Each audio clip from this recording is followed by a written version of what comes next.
Hello guys and welcome back to my channel. Today in this video I'm going to check a new camera from Caddx. This is the Micro Turbo SDR1 camera.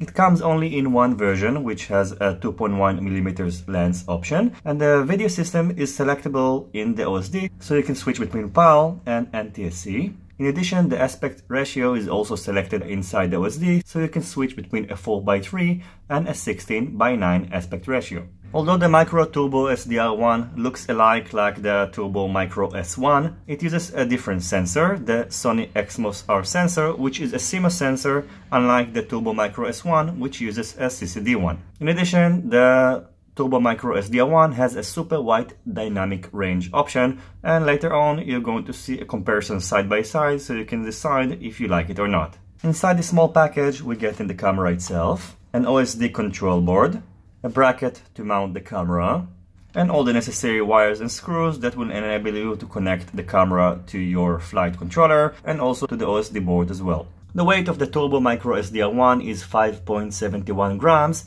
so it's a little lighter than the Turbo Micro S1, which weighs 5.84 grams. And maybe it's due to the fact that even though these lenses has the same length, the length of the Turbo S1 is a little bit bigger than the length of the Turbo Micro SDR1.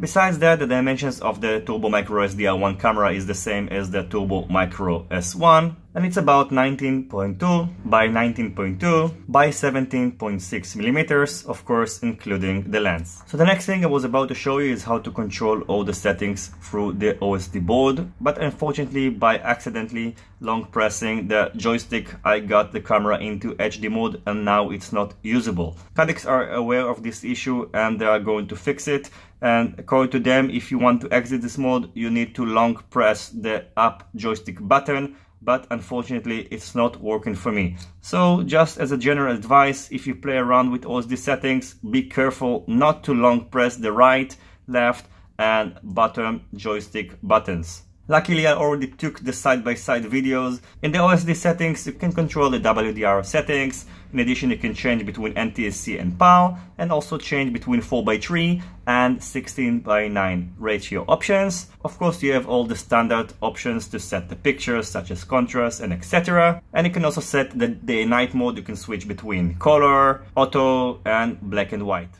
So the next thing I'm going to do is to take it outdoors and compare it side by side with the Caddx Micro S1, the Foxeo Micro Aero, and the Runcam Micro Swift 2. I hope you will enjoy the rest of this video, and as always, if you have any questions about these cameras, feel free to ask it in the comment section below, and I'll see you soon on my next videos. Goodbye.